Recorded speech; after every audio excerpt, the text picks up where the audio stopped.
चटपटी मसालेदार एकदम स्वादिष्ट सब्जी। तो आइए चलते हैं किचन में। हुआ ये कि ये मैं कॉलेज से आते समय हरे चने मैंने रास्ते में ख़रीद लिए थे और फिर मैं उनको बैग में ही रख कर भूल गई। जब अगले दिन मुझे याद आया तो इन चनों का काम हो चुका था, लेकिन फिर भी मैं कहाँ मानने वाली। मैं तो सोच चुकी थी कि मैं हरे चने की बहुत ही टेस्टी और बहुत ही चटपटे झोल वाला निमोना मुझे बनाना है। तो अगले दिन मैंने चनों को पहले छीला। थोड़े से चने ख़राब हो गए थे, लेकिन कुछ चने निकल आए थे और उनको छीलने के बाद रख दिया है पानी में भिगोकर, ताकि उनमें की जो भी गंदगी हो हटा दें। और फिर उसके बाद ले लेते हैं हम अपनी फैमिली के अकॉर्डिंग मैंने लिए हैं 3 मीडियम साइज़ के आलू। अगर आपके पास छोटे बिल्कुल छोटे साइज़ के आलू हों तो आप यहाँ पर साबित आलू लें और उन आलुओं को छील कर धुल कर और गोद लें या चटका लें, वो भी बहुत टेस्टी लगते हैं। अगर नहीं हो तो आप मेरी तरह काट लें तो भी बहुत वही स्वाद आता है। अब आलू काट कर अलग रख दिए हैं और इसके साथ जो चने छील के रखे थे उन चनों को हम मिक्सर में डालकर दरदरा पीस लेते हैं। बहुत फाइन नहीं करना, बस एक ही राउंड में हल्का सा दरदरा करते हैं। मेरी नानी तो इन चनों को महाराज जिसे कहती थी कि वहाँ पर तो काफ़ी ज़्यादा खाना बनता था। तो महाराज जी पहले उनको छीलते थे और छीलने के बाद उनको इमामदस्ते में कूटते थे।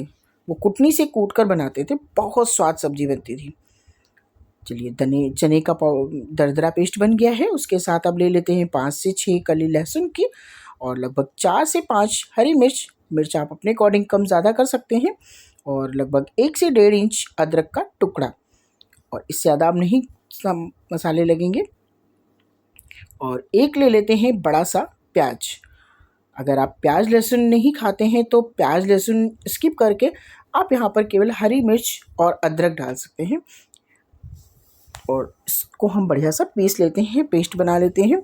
आइए चलते हैं गैस की तरफ, और गैस पर मैंने रख दिया है कुकर। आज मैं कुकर में सब्ज़ी बना रही हूँ।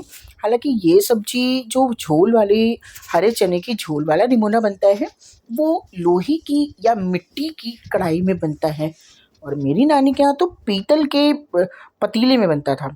बहुत टेस्टी लगता था, मुझे याद आता है। लेकिन अब इंस्टेंट ज़माना है और आजकल गैस की प्रॉब्लम तो आपको पता ही है देश में कितनी ज़्यादा मची हुई है, तो मैंने सोचा कुकर में ही बनाती हूँ। तेल डाल दिया है लगभग बड़ा चम्मच, और उसके बाद तेल गर्म होने में हम डाल देते हैं 1 तेज़पत्ता और आधा चम्मच जीरा। तेज़पत्ता और जीरा अच्छे से चटक गए हैं, पक गए हैं।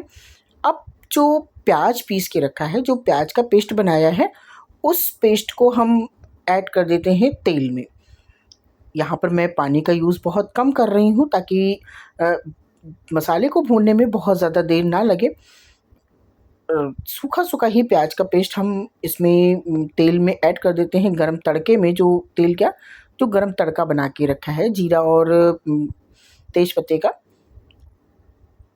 अब अभी इसमें हम पानी नहीं ऐड करेंगे, इसको हम जो जार है, जार में थोड़ा सा पानी डालकर धुल लेंगे, ताकि जो प्याज का पेस्ट उसमें लगा हुआ है वो वेस्ट ना जाए, लेकिन उसको अभी इसमें हम डालेंगे नहीं।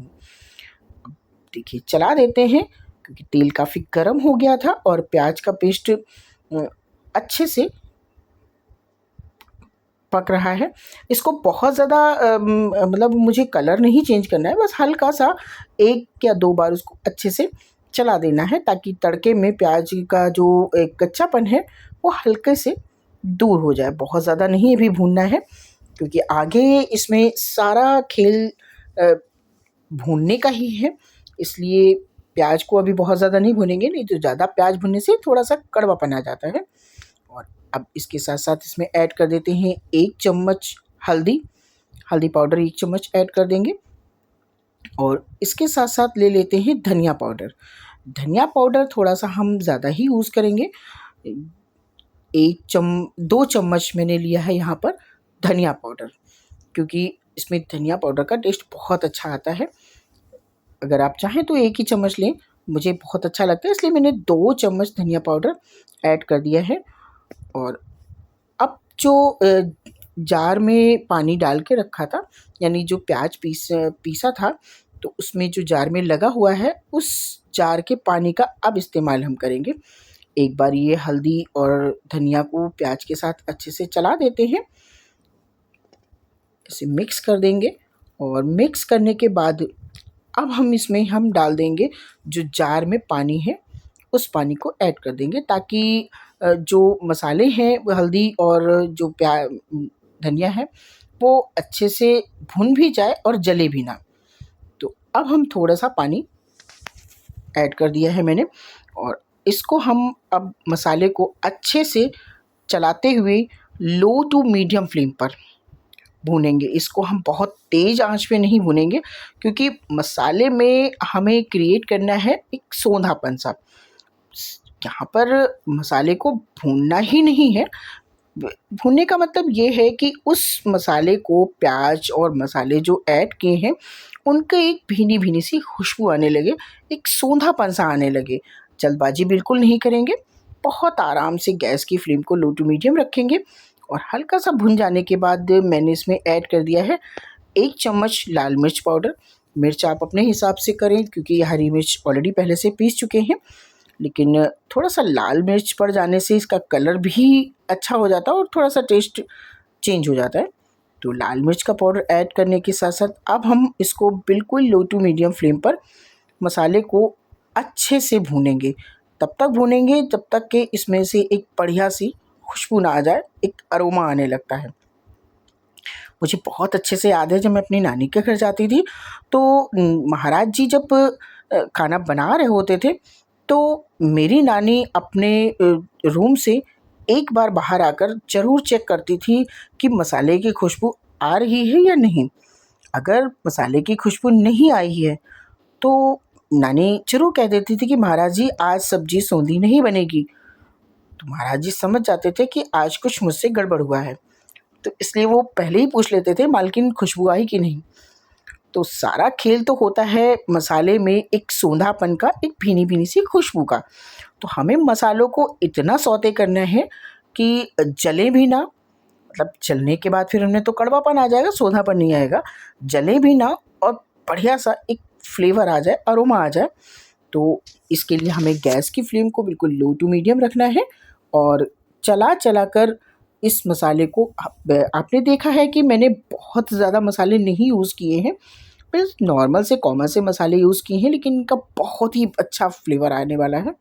सारे मसाले भुन गए हैं। अब मैंने इसमें ऐड कर दिया है 1 चम्मच गरम मसाला, घर का बना हुआ। घर का बना हुआ गरम मसाला काफ़ी सॉफ्ट होता है, इसलिए इसको पहले ना यूज़ करें।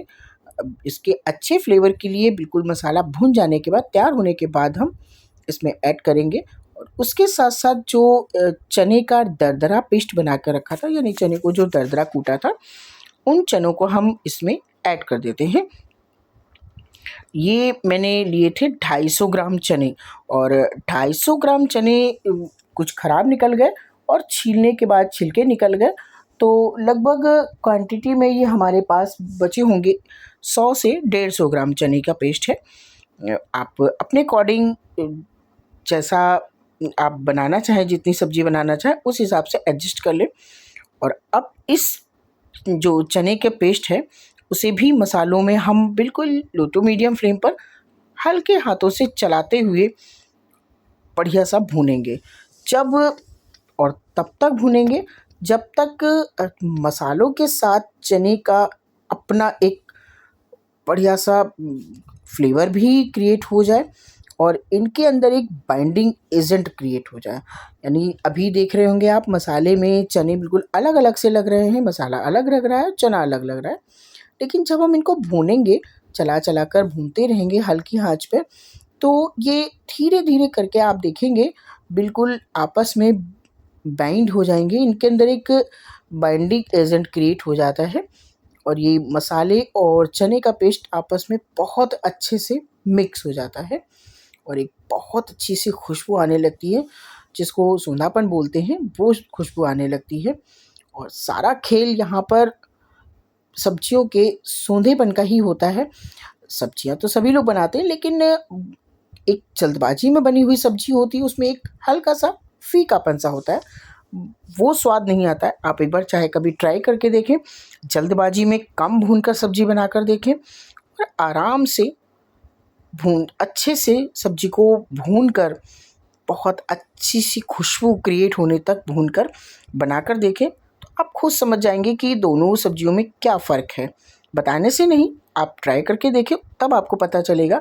जो बिल्कुल आराम से बढ़िया सा अरोमा क्रिएट होने तक सब्ज़ी को भूनकर बनाया जाता है, उस सब्ज़ी का टेस्ट अलग ही होता है और उसमें बहुत ही बढ़िया खुशबू भी आती है और स्वाद भी आता है और चीज़ का अपना एक कलर भी बना रहता है, क्योंकि जल्दबाजी में कलर तो बना रहता है लेकिन स्वाद नहीं आता है।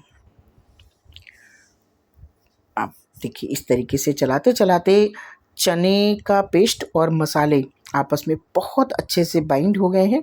देखिए, बिल्कुल अलग अलग नहीं रह गए हैं, एकदम इकसार हो गए हैं। ऐसा लग रहा है कि जैसे चने का ही मसाला क्रिएट किया गया है।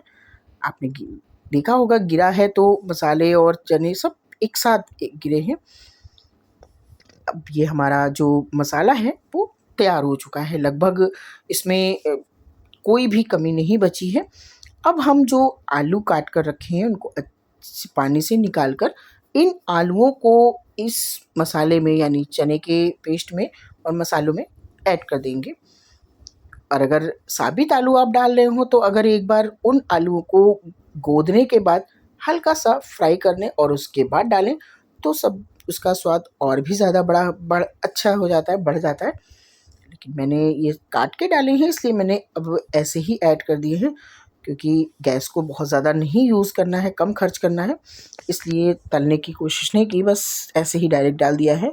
लेकिन अब इनको भी हम 1 मिनट तक मसाले के साथ चलाते हुए भून लेंगे ताकि इन आलूओं में भी जो फ्लेवर है वो पूरा भर जाए, यानी जो आलू के एक एक रेशे में चने के पेस्ट का फ्लेवर भर जाना चाहिए।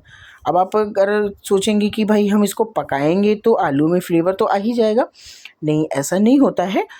जब हम सब्जी को भूनते हैं तो जो एक खुशबू होती है वो एक दूसरे के अंदर भर जाती है। और अगर कम भून के, मसाले को कम भून के फटाफट अगर हम ग्रेवी कर देते हैं, पानी डाल देते हैं, तो जो फ्लेवर है वो ऊपर ऊपर रहता है, सब्जियों के अंदर नहीं भरता है। यानी जैसे आलू के अंदर के मसाले का स्वाद अंदर नहीं भरता है, ऊपर ऊपर तक रहता है, इसीलिए वो हल्का सा फीकापन सा लगता है। चलिए, वो तो हो गई भूनने की बात। ये तो एक टिप्स है कि अगर आपको सब्ज़ी सूंधी बनानी है, स्वाद अच्छा बनाना है, तो सब्जियों को थोड़ा सा अच्छे से भूनना है जब तक उनका अपना एक अरोमा ना क्रिएट हो जाए, एक बढ़िया सी फ्लेवर आने लगे। यानी किचन में पता चलना चाहिए कि कोई सब्ज़ी बन रही है और क्या बन रही है उसकी खुशबू आ जानी चाहिए। किसी को बताने की ज़रूरत ना पड़े, खुशबू से ही इंसान को पता चल जाना चाहिए कि आज किस चीज़ की सब्ज़ी बन रही है। देखिए, आलू का मसाला, आलू सब एक साथ मिक्स हो गए हैं और कलर भी बहुत अच्छा आ गया है। हल्का सा हरापन है और हल्दी की वजह से पीलापन भी है। तो ये अब हमारा जो सब्जी का भूनने का प्रोसेस है वो लगभग कंप्लीट हो गया है। और अब हम इसमें डालेंगे पानी। सॉरी, पानी से पहले मैंने नमक नहीं डाला था, तो नमक डाल देंगे। नमक 1 चम्मच या स्वाद अनुसार डालेंगे। मैं नमक भूल गई थी, तो नमक डालने के बाद फिर बस एक बार हम चला देंगे। और आप नमक जब डालें तो जब आलू डालें, आलू के साथ ही नमक डाल दें और नमक डालकर भूनें ताकि नमक का फिर फ्लेवर भी आलू के अंदर भर जाए। ये देखिए, नमक डालकर भी बस एक बार चला दिया है अच्छे से। और अब हम इसमें ऐड कर देंगे पानी, क्योंकि आज हम बना रहे हैं चने का निमोना झोल वाला। तो हमें बनानी है अच्छे से झोल यानी जो पानी है यानी ग्रेवी है वो झोल वाला बनेगा, पतला बनेगा, थोड़ा सा, बहुत थिक नहीं होगा, हल्का सा पतला होगा। तो इसको हम डालकर बढ़िया से चला देते हैं और भूनते भूनते जो मसाले हमारे कुकर की किनारे पे लग गए हैं उन किनारों को भी हम इसी समय पर कलछी से साफ़ कर लेंगे, नहीं तो बाद में मसाला वो उतना छूट जाता है। अब हम लगा देते हैं इसमें ढक्कन और लगभग 2 से 3 सीटी आने तक कुक होने देंगे। 2-3 सीटी आने में सब्ज़ी पक जाती है और सीटी आने के बाद आप खुद महसूस करेंगे कि किचन में खुशबू भर जाती है। दूर से ही देखने वाला बता देगा कि आज किस चीज़ की सब्ज़ी बनी है। ये देखिए तैयार हो गई है सब्ज़ी और मुझे लेट हो रहा था। बातों के चक्कर में मैंने आज लेट कर दिया। मेरे कॉलेज का रिक्शा आ गया। फटाफट मैंने सब्ज़ी को एक बाउल में सर्व किया और ये देखिए सब्ज़ी रेडी हो गई है। मेरे पास बिल्कुल भी समय नहीं था प्रेजेंटेशन का, तो मैंने बस फटाफट यूँ ही एक बाउल में थोड़ी-सी सब्ज़ी निकाल कर आपको दिखाई है। ये रही सब्ज़ी, झोल और उसके साथ अब हम इसमें ऐड कर देंगे ढेर सारा हरा धनिया। मैं तो फटाफट से डालकर जा रही हूँ। आप लोग फटाफट एक कमेंट करके बताएँ कि हमारी झोल वाली चने का निमोना कैसा लगा? अगर आपको रेसिपी पसंद आई हो तो आप एक लाइक भी करें, एक कमेंट भी करें और अगर चैनल पर नए हो तो सब्सक्राइब भी करें। आज के लिए इतना ही।